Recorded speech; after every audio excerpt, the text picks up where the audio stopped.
এটা আনন্দ শোভাযাত্রা থেকে মঙ্গল শোভাযাত্রা হয়েছে, এখন অনেকের প্রশ্ন আছে, কিন্তু আমি চাইছি বা আমরা চাইছি, চারুকলা অনুষদ চাইছি এমন একটা জায়গায় আমরা যেতে, সবাইকে যেন সবার অংশগ্রহণ স্বতঃস্ফূর্তভাবে নিশ্চিত যেভাবে করা যায় সেই দিকে যেতে। এবং আমরা এটা পর্যালোচনা করছি, বিশ্লেষণ করছি, আমরা 2-1 দিনের মধ্যে সেই জিনিসটার সিদ্ধান্ত জানিয়ে দেব। ফ্যাসিবাদ তো আমরা কখনোই বলবো না এটা আমাদের জন্য ভালো ছিল না, শিল্পীদের জন্য ভালো ছিল, আমাদের কথা বলার এমনকি আমাদের তুলে ধরার স্বাধীনতা ছিল না। তো এখন যেহেতু আমরা স্বাধীন, ভালো লাগছে। বৈশাখ আসলে আমাদের সবসময় অনেক কাছের ছিল, আমরা যারা চারুকলার শিক্ষক শিক্ষার্থী সবাই আমরা যারা আছি সবার জন্য একটা জায়গা কখনো আমাদের চেঞ্জ হবে না, যে আমাদের লোক ঐতিহ্য সবকিছু চেঞ্জ হবে না। যেহেতু এখন তুলির আঁচড়টা আর একটু আমরা স্বাধীনতা পেয়েছি, এখন মনে হয় ভালো, সবকিছু ভালোই চলছে, পজিটিভ। তা দেশে একটা অস্থিতিশীল একটা পরিস্থিতি ছিল, সেই পরিস্থিতি থেকে আমরা বের হয়ে এসে একটু নতুন চিন্তা ভাবনা, নতুন ধারা শুরুর চেষ্টা করছি।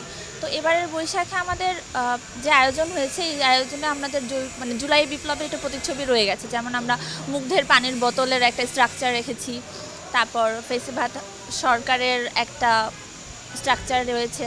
এছাড়াও আমাদের লোক ঐতিহ্য যে রয়েছে, লোক ঐতিহ্যের বাঘ, তারপর পালকি, কাঠের ঘোড়া, এগুলো আমরা বড় বড় স্ট্রাকচারে রেখেছি। আর এমনি মাছ তো আমাদের প্রতি বছর থাকেই, সরা প্রতি বছর থাকেই। আর এটার সাথে আমাদের এই বছর আবার জাতীয় ইলিশ মাছেরও আমরা একটা স্ট্রাকচার রেখেছি। তো নতুন বৈশাখ হয়তো অনেক ভালো যাবে, সবাইকে শুভকামনা। এবারে থিমটা আসলে একটু ডিফারেন্ট, অন্য বছর যেমন হয়েছে তা থেকে একটু কমপ্লিকেটেড বলতে পারি। আমাদের যে এবার মূল প্রতিপাদ্য বিষয় ছিল নবসৈকতান ফেসিস্টের অবসান, এখানে অন্যান্য আমাদের লোকজ ফর্মের সাথে একটা দানবাকৃতি প্রতিকৃতি রাখা হয়েছে। এবার তো আপনি জানেন যে একটু বড় পরিসরে আমরা করার চিন্তা, মানে প্রস্তুতি নিচ্ছি আর কি।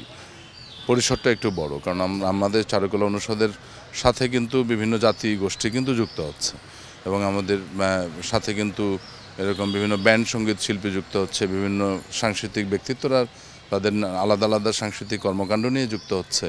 ফলে এবার একটু দীর্ঘ একটা মানে বহর শোভাযাত্রা হবে। এখানে মুখোশগুলো প্রায় অনেকগুলো শেষ, তারপর বাহিরে তো আরও কাজ চলছে, আমাদের মঙ্গল শোভাযাত্রা যে বের হবে। তো কাগজের অগ্রগতি তো অনেকটাই এগিয়েছে, আর যেহেতু সামনে চলে আসে আর তো বেশি দিন সময় নেই, তো আমরা সবাই মিলে এখানে আর কি কাজ করছি, আর সবাই একসাথে কাজটা হচ্ছে, একটু আনন্দ নিয়ে কাজ হচ্ছে। যেহেতু এবার বিপ্লব হলো, বিপ্লবের পর এটা হচ্ছে আমাদের ফ্যাসিস্ট সরকারের পর হচ্ছে প্রথম মঙ্গল শোভাযাত্রা, তো তারও এখানে বেশ বিভিন্ন ধরনের ভাস্কর্য, বিভিন্ন ধরনের শোভাযাত্রা রয়েছে। তো এই বিপ্লবের পর আসলে আমাদের সবাই আমরা একটু না একটু কোনো না কোনোভাবে অ্যাফেক্টেড হয়েছি, কিন্তু তারপর আমরা সবাই চেষ্টা করছি যেন আমাদের ভালো একটা জিনিস উপহার দিতে পারি সবাইকে। এই পর্যন্ত যতগুলি স্বৈরাচার আন্দোলন এবং বিপ্লব যা কিছু হয়, স্বাধীনতা যুদ্ধের পর থেকে যা কিছু হয়েছে, আমাদের শিল্পী সমাজ সেই সাথে তার সাথে সবসময় একাত্ম ঘোষণা করেছে এবং সাথে রাজপথে ছিল। যেমন আমাদের কামরুল হাসান, শিল্পী জয়নুল আবেদিন, সে যখন ৭৪ দুর্ভিক্ষের সময় তার ছবি দিয়ে সে বুঝাই দিয়েছে সারা বিশ্বকে যে আমাদের দেশের কী অবস্থা, কিভাবে চলছে আমাদের দেশ, দুর্ভিক্ষ কিভাবে হচ্ছে, কিভাবে আমরা থাকছি, খাচ্ছি, পড়ছি, সব তার ছবি আঁকার মাধ্যমে সে বুঝিয়ে দিয়েছে। আমরা সবসময় প্রতিবাদী হিসাবেই আমরা রাজপথে ছিলাম এবং আছি, এবং ইনশাল্লাহ থাকবই। সবুজ গায়ে জন্ম আমার, সবুজ আমার মন, তাই তো আমি সবুজ নিয়ে ভাবি সারাক্ষণ। পটুয়ারা হচ্ছে নিজেরা গান গেয়ে হচ্ছে কৃষক খুশি হয়ে ওনাদের হচ্ছে ধান দিত, চাল দিত, তারপর যদি একটা কুমড়া থাকে কুমড়া দিত, এভাবে হচ্ছে পটুয়ারা জীবিকা নির্বাহ করতো। তারপরে এটা লং টাইম এটা চলেছে। তারপরে হচ্ছে আমাদের যখন রেডিও চলে আসলো, আমরা আধুনিকতা ছুঁয়ে আসলাম, তখন হচ্ছে এই বিনোদনটা হচ্ছে একটু ভাটা পড়ে গেল, তখন হচ্ছে এই পটুয়ারা অন্য পেশায় চলে গেল।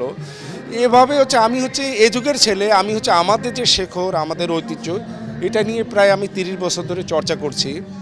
বৈশাখের সময় চারুকলা অনুষদ সারা বাংলাদেশে, যেখানে বাংলাদেশি, যেখানে বাঙালি, সেখানে আমাদের মঙ্গল শোভাযাত্রা, মঙ্গল র্যালি, সম্রাট আকবর উনি সূচনা করেছেন, এভাবেই চলতেই আছে। এটাও একটা আমাদের 1000 বছরের একটা ঐতিহ্যর মধ্যেই পড়ে।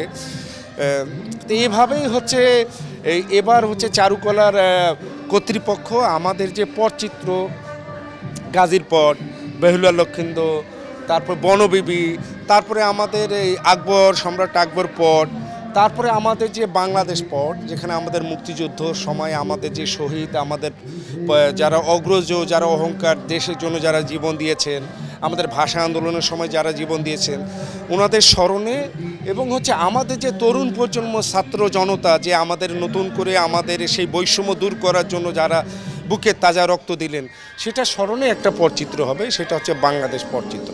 আমাদের একটাই চাওয়া বিশ্ববাসীর কাছে, বিশ্বমোড়লদের কাছে, যে হচ্ছে আমরা চাই আমার যে সন্তান, আমার যে মা, আমাদের শিশু, যাতে ওনারা এই পৃথিবীতে এসেছেন যাতে ওনারা নিরাপদে থাকতে পারে এবং হচ্ছে বিশ্ব শান্তি চাই আমরা।